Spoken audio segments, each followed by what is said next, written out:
Veneto a rischio paralisi causa quarantene, Zaia va in pressing sul governo, rivedere le regole, la semplificazione è una strada segnata, intanto si allontana la zona arancione, giallo per altre 2 settimane.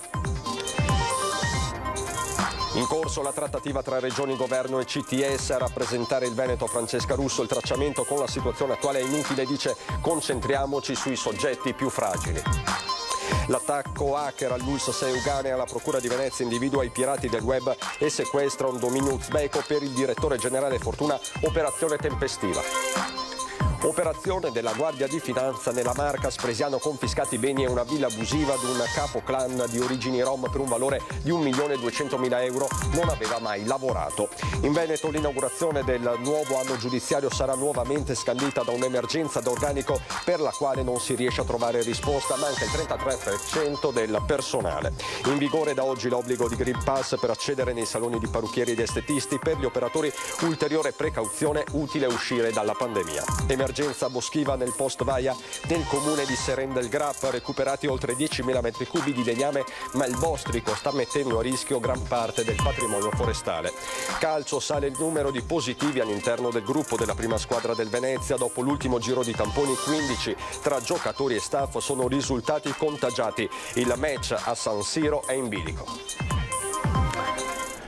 Bentrovati, buonasera telespettatrici, telespettatori di Antenna 3. L'allarme per le troppe quarantene in Veneto in primo piano di questa edizione regionale. Ne ha parlato oggi in termini molto pratici il presidente della regione Luca Zaia, che va in pressing sul governo. La pandemia sta cambiando, vanno cambiate anche le regole. Partiamo da qui. La vera strategia davanti a questa mole di contagiati è quella di concentrarsi sui sintomatici. Io penso che noi ci stiamo avvicinando a questo scenario, che è quello di rendere endemico il virus. Penso anche che dobbiamo fare in modo di liberare un sacco di cittadini che oggettivamente sono oggi in preda a tutte queste regole che noi vorremmo semplificare. La traiettoria del virus è cambiata, per questo occorre modificare le regole che in queste settimane stanno tenendo a casa migliaia di veneti, la maggior parte dei quali positivi, asintomatici o semplici contatti stretti negativi. La situazione è seria e gli allarmi che arrivano da scuole e aziende quasi paralizzate lo dimostrano. Zaia porta un esempio su tutti. Sarà mica possibile che nella scuola primaria, considerate che queste robe io le ho contestate dal primo giorno, ad ogni caso positivo tutta la classe va in quarantena, e se uno ha la sfortuna di ritrovarsi in una classe che ogni 15 giorni ce n'è uno di positivo, si fanno la DAD tutta la vita, arrivano alla laurea con la DAD. Cioè non può stare in piedi sto sistema. Sullo sfondo le indicazioni dell'ECDC, il Centro Europeo della Prevenzione delle Malattie, e le mosse di alcuni paesi che in termini epidemiologici precedono l'Italia di qualche settimana. Insomma, la strada, dice Zaia, è segnata. L'ECDC dice di concentrarsi sui sintomatici.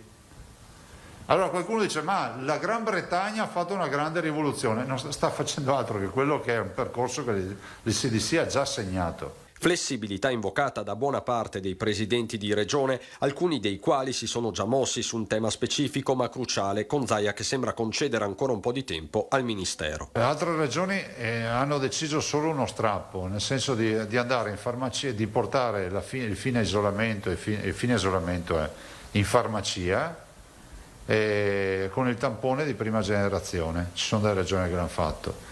Oggettivamente il governo, il Ministero della Salute ci ha detto che farà una circolare, è 3 giorni che dice che farà la circolare, speriamo che questa circolare si veda. La stessa curva dei ricoveri, stabile nonostante il contagio galoppi, altri 22.000 nuovi casi in 24 ore, consegna il Veneto ad altre 2 settimane di giallo. La rassicurazione di Zaia: il merito resta inequivocabilmente dei vaccini e dopo un anno il traguardo non è soltanto psicologico. La notizia del giorno è che abbiamo passato i 10 milioni di vaccinazioni proprio stamattina. Ma la trattativa con il governo, il CTS, va avanti non solo dal punto di vista politico ma anche da quello tecnico. A portarla avanti la direttrice del Dipartimento di Prevenzione Francesca Russo, che chiede di cambiare radicalmente anche le regole sul tracciamento. È chiaro che con una incidenza così alta, superiore a 2000, non è una cosa, non dico sostenibile, ma non è utile, perché noi potremmo arruolare tutto l'esercito e fare in modo che l'esercito chiami tutte le persone. Non rappresenta più una misura di mitigazione del rischio. Questo, il fatto di contattare tutte le persone, non blocca la circolazione del virus, perché adesso, mantenendo tutto aperto, non c'è più nessuna barriera. La constatazione di partenza è questa e arriva dalla massima autorità tecnico-scientifica della Regione, il Dipartimento di Prevenzione, che attraverso la direttrice Francesca Russo sta discutendo le nuove regole con Governo e CTS. Questo non significa che il tracciamento non serva, ma va ricalibrato. Il contact tracing potrebbe essere focalizzato ad alcune categorie a rischio, in alcuni ambienti a rischio, che sono le comunità chiuse, per le persone particolarmente fragili, per cui è molto importante valutare il contesto. Insostenibile è anche l'attuale gestione delle scuole, forse l'anello più debole della catena, con tutte le ripercussioni operative e familiari. Una discrasia, una discrepanza fra quelle che sono le norme e quelle che sono le indicazioni, che non è sostenibile. Sappiamo che anche loro per dire a livello centrale, si è reso conto di questo e quindi adesso sta rivedendo questo tipo di percorso. Insomma, rivedere le azioni di sanità pubblica è la priorità, concentrandosi sulle situazioni più a rischio. Per il resto si ritorna alla responsabilità individuale. Che cosa succede per l'utente? Aumenta la responsabilità individuale, è ovvio, perché la persona che non sta bene, perché ha febbre, perché anche se non fa il tampone, non ha la certezza che si tratti di Covid, cerca di stare a casa e aspetta il miglioramento dei sintomi. Quindi la responsabilizzazione della persona è molto molto importante.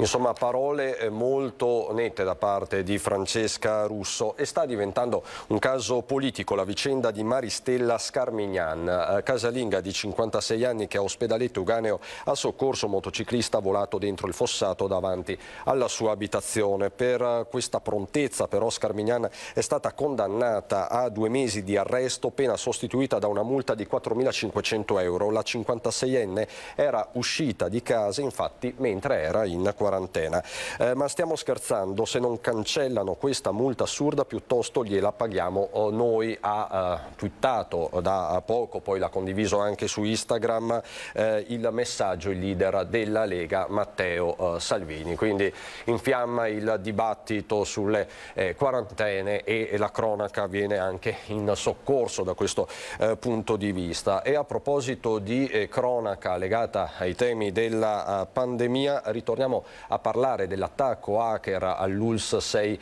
Euganea. Siamo nel Padovano perché la Procura di Venezia ha individuato i pirati dello web e sequestrato un dominio uzbeko.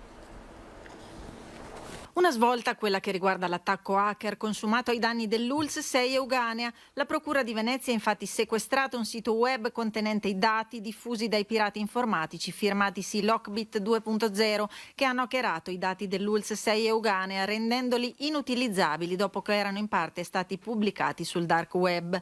L'attività giudiziaria era nata a seguito di una richiesta di estorsione con la quale gli autori dell'attacco chiedevano all'ULSS Euganea il pagamento di una somma di denaro per la decriptazione del sistema informatico, minacciando, in mancanza della corresponsione economica, di pubblicare, come in parte avvenuto, dei documenti personali e sanitari prelevati in occasione dell'attacco.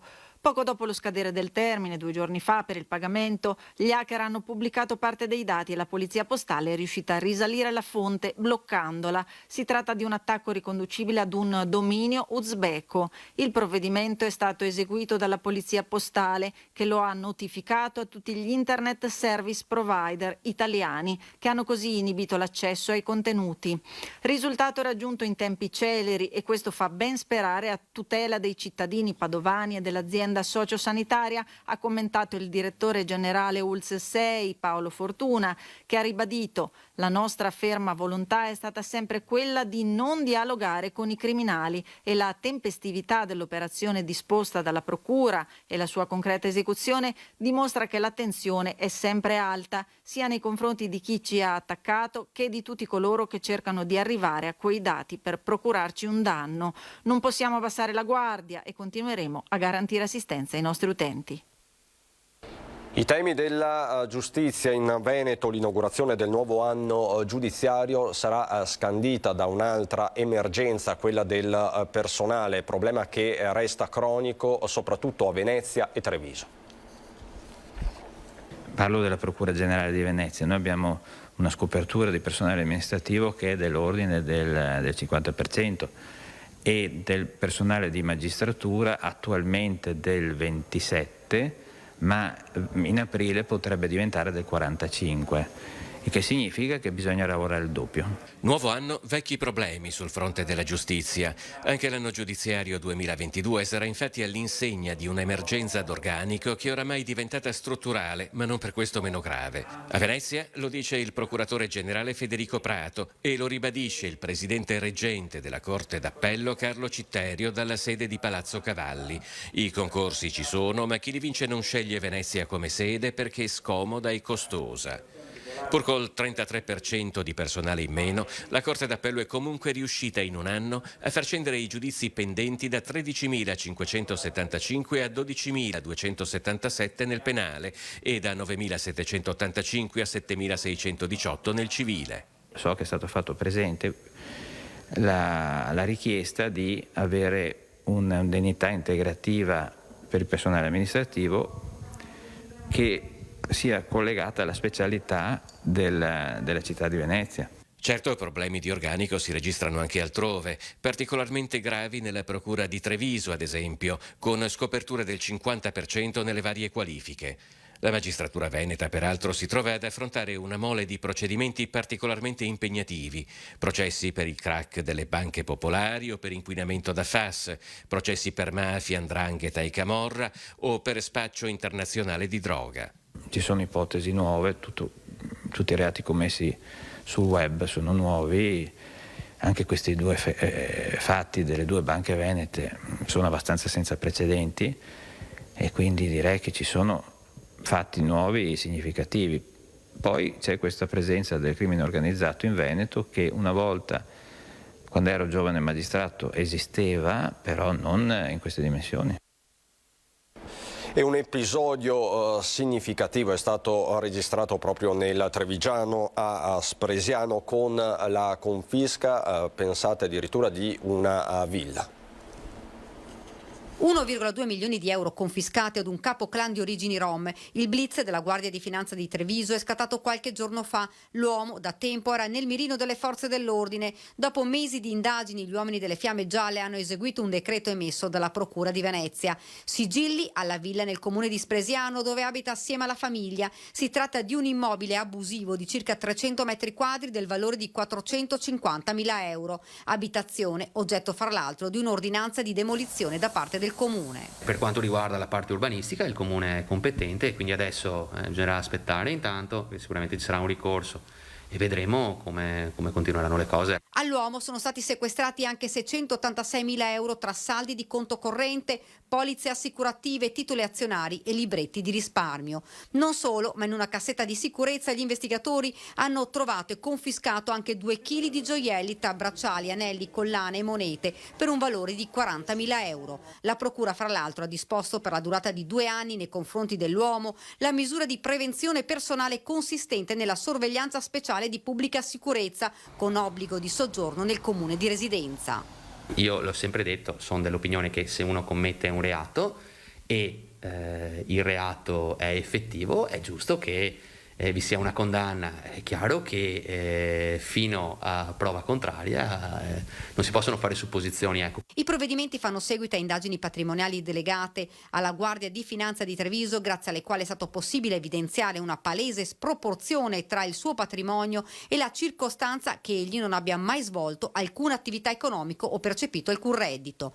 Un soggetto caratterizzato fra l'altro da numerosi precedenti e condanne penali e dunque ritenuto sulla base delle previsioni del cosiddetto codice antimafia socialmente pericoloso. L'operazione rientra in una più ampia strategia di aggressione alle ricchezze di provenienza illecita accumulate da soggetti criminali perseguite dalla Procura di Venezia, utilizzando gli incisivi strumenti offerti da una normativa antimafia tra le più avanzate in ambito internazionale. E a proposito di sicurezza andiamo a Vicenza, controlli non stop da parte delle forze dell'ordine anche nei campi nomadi. La nuova stagione della sicurezza. Sicurezza griffata a Paolo Sartori, il nuovo questore di Vicenza, che nonostante il fresco insedio ha già impresso un cambio di marcia nella lotta alla criminalità. Raffica di controlli non stop dopo il blitz di ieri negli epicentri della delinquenza. Anche oggi le forze dell'ordine continuano le loro incursioni nei quartieri e nelle strade dove l'allarme degrado è più alto. Dalle prime ore del mattino sono 40 gli agenti entrati in azione nei campi nomadi di Viale Cricolo e Viale Diaz per poi spostarsi fino alla zona del Mercato Nuovo. E nel pomeriggio i blitz sono proseguiti a Campomarzo, dove la presenza delle forze dell'ordine è ormai martellante. Forse è il caso di parlare di una nuova era per la sicurezza in città, quella che tutti chiamano era Sartori. Lutto a Mogliano Veneto per la morte a 47 anni dell'imprenditrice Maria Chiara Gavioli, trovata senza vita nella sua villa Chiarlie. Ieri, mercoledì 19 gennaio, Gavioli lascia 2 figli e da tempo aveva problemi di salute. A lanciare l'allarme la Colf sul posto, oltre ai sanitari anche i carabinieri. Il medico di base che seguiva la donna ha constatato a sua volta il decesso per cause naturali e la salma è stata messa a disposizione dei familiari per le esequie che si svolgeranno nelle prossime ore in forma privata. Maria Chiara Gavioli era rimasta coinvolta nel crack di Enerambiente, la società del fratello che tra il 2010 e il 2011 in piena emergenza ambientale fu impegnata nello smaltimento dei rifiuti a Napoli, un crack da 106 milioni di euro. Ed entra in vigore oggi in Italia, in Veneto, l'obbligo di Green Pass per andare dal parrucchiere e dall'estetista, così è andata a Bassano. Ho l'applicazione nel cellulare che controllo tutti i Green Pass. Chiedo al cliente gentilmente di esibirmelo appena entra, o se no al telefono quando prendo l'appuntamento chiedo se ce l'hanno e se purtroppo non ce l'hanno devo lasciarli fuori. È quanto prevede il decreto anti-Covid dello scorso 5 gennaio che ha introdotto nuove regole per i clienti di parrucchieri, barbieri e centri estetici. Dal 20 gennaio chi non è vaccinato deve esibire all'ingresso almeno il Green Pass base, ovvero quello che si ottiene con un tampone antigenico valido 48 ore oppure molecolare, in questo caso la validità è di 72 ore. Cosa dicono i suoi clienti? Ma fino adesso non ho avuto ancora nessun problema. Una misura in larga parte condivisa dagli imprenditori del settore dei servizi alla persona, pronti a mettersi in gioco e a fare la propria parte. La cosa fondamentale è riuscire a rispettare queste regole. Più le rispettiamo e più riusciamo a uscirne prima da questo problema. Certo, il rischio è quello di perdere qualche cliente. Ne perdi perché giustamente ogni persona ha la propria ideologia ed è giusto rispettare la propria ideologia. Cioè io rispetto chi non vuole vaccinarsi, per cui clienti ne perderò in questo percorso e amen, non posso farci niente. A Silea, adesso nel Trevigiano, per il duplice appello partito dal sindaco e dal dirigente scolastico alla ricerca di supplenti e volontari. Vediamo com'è andata.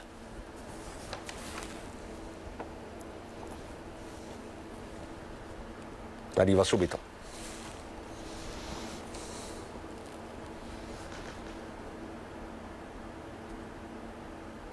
Dovrebbe arrivare il servizio, eccolo. Abbiamo ben 237 risposte di cosiddetta messa a disposizione. Oltre 200 cittadini nelle ultime ore hanno risposto al duplice appello lanciato dal sindaco Rossella Cendrona alla ricerca di volontari per il progetto Tamponi in Comune e dalla dirigente scolastica d'Avanzo per reperire personale per le scuole di Silea. La preside infatti con la ripresa delle lezioni si è trovata di fronte ad una vera e propria emergenza con la mancanza di 24 docenti, ai quali si sono aggiunti 2 assistenti amministrativi e 5 collaboratori scolastici assenti per malattia, per Covid, per congedi o altre motivazioni. La somma di queste criticità ha portato ad un certo punto alla necessità da parte mia di escogitare qualcosa che mi consentisse di coprire tutte queste assenze in tempi rapidi. Difficile trovare supplenti per brevi periodi e così la dirigente ha pensato di fare un appello rivolto a tutta la comunità di Silea, poi rilanciato anche attraverso i canali social del comune. E la risposta ha sorpreso tutti: 237 i curricula arrivati in poche ore. Non tutti corrispondono ai requisiti ovviamente necessari, perché non è che chiunque può andare in classe, che sia chiaro questo. Però diciamo che ci siamo risollevati nel giro di 48 ore perché abbiamo moltissime messe a disposizione utili per coprire le situazioni che si saranno adesso. Io mi auguro che questo picco nell'arco di una settimana al massimo, poi saremo in discesa. Altrettanto in attesa la risposta all'appello del sindaco Cendrone per volontari da impiegare nel punto tamponi in municipio per il monitoraggio scolastico. In meno di 24 ore 18 persone tra medici in pensione e in attività, farmacisti, OSS e biologi hanno dato la loro disponibilità. Ora l'ULSS attiverà la formazione del personale volontario e verrà predisposto a breve il punto tamponi. Noi metteremo a disposizione un luogo pubblico che è in via di individuazione per poter, minimizzare quello che è il disagio delle famiglie che appunto in questo tempo complicato hanno già il loro da fare con quarantene. Una risposta che ha stupito sindaco e dirigente scolastico. Credo sia la testimonianza della risposta di un territorio, in questo caso Silea, ma una testimonianza anche di coesione sociale, certo, proprio di un valore del mettersi a disposizione per la comunità nonostante tutto. Io credo che le notizie positive vadano messe in risalto, perché in questo periodo difficile ne abbiamo bisogno di credere di essere una comunità. Pubblicità, a fra poco.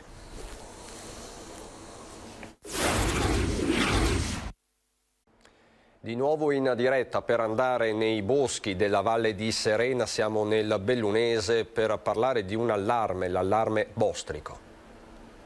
È una corsa contro il tempo, recuperare il legname schiantato dalla tempesta Vaia per limitare i danni che il bostrico sta causando al patrimonio boschivo del comune di Seren del Grappa, nell'area da poco riconosciuta riserva della biosfera MAB UNESCO. Seren del Grappa è uno dei comuni maggiormente colpiti da Vaia sul fronte dei danni alle foreste in media e alta montagna. Appena dopo Vaia c'era già la paura e il timore che ci fosse poi anche il problema del bostrico. Questo non perché il legname in realtà viene lasciato lì abbandonato, anzi da ormai 3 anni lo stiamo recuperando con varie imprese, ne abbiamo già recuperati oltre 10.000 metri cubi, ma probabilmente siamo a circa 2/3 dell'opera. Le aree maggiormente colpite dagli schianti sono quelle della Conca delle Bocchette, l'area di Vallonera e la zona di Valpore. Gli interventi di recupero del legname rischiano comunque di non garantire una rinascita sana del patrimonio boschivo colpito dal parassita che sta intaccando anche le piante superstiti. Il modo migliore per riuscire, ad arginare questo è correre il più veloce possibile nel recuperare il legname schiantato e anche insieme ai servizi, alle squadre dei servizi forestali di Veneto Agricoltura fare degli interventi di abbattimento dove il fenomeno del bostrico sta incominciando a far vedere i propri effetti. I danni per i mancati introiti causati da Vaia e dal bostrico si aggirano attorno ai 500.000 euro, oltre a circa 200.000 euro lungo la rete viaria danneggiata dai mezzi utilizzati per la rimozione delle piante. Una perdita per il comune che impatta sia in termini ambientali che economici. Quest'anno purtroppo dopo molto tempo abbiamo dovuto prevedere un aumento dell'imposizione fiscale, per cui di fatto non è facilmente in realtà risolvibile, soprattutto per i comuni come il mio dove non ci sono risorse straordinarie di entrata. Lo sport contagiato dal Covid, a rischio il match Venezia-Inter. Dopo i 4 casi di positività al Covid emersi alla vigilia della partita contro l'Empoli di domenica scorsa, 3 giocatori e un componente dello staff, aumenta di altri 10 il numero dei tesserati del Venezia Football Club nel gruppo della prima squadra che risultano essere stati contagiati. A 48 ore dalla partita contro l'Inter a Milano, valida per la 23esima giornata del campionato di Serie A, in programma sabato alle 18 a San Siro, Tra i lagunari, dopo l'ultimo giro di tamponi, i positivi accertati sono ben 14. La partita perciò è a forte rischio. Come sua consuetudine, il club non ha però fornito i nomi dei positivi per questioni di privacy, dunque non è possibile sapere con certezza quanti siano i giocatori positivi e quanti invece i componenti dello staff. Da voci ufficiose, però ben attendibili, pare che i giocatori che abbiano contratto il coronavirus siano 8. La partita viene rinviata quando il focolaio coinvolge almeno 9 giocatori. In base all'ultimo protocollo approvato dalla Lega di Serie A, il match è comunque in bilico.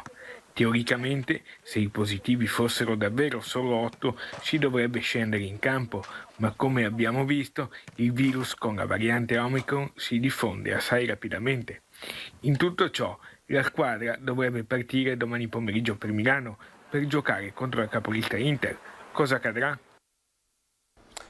Già, un vero e proprio rebus sportivo in piena regola. Tra l'altro il Venezia comunica che c'è un'ulteriore positività al Covid-19, quindi staremo a vedere. Dal Veneto è davvero tutto, ci sono le previsioni del tempo, buon proseguimento.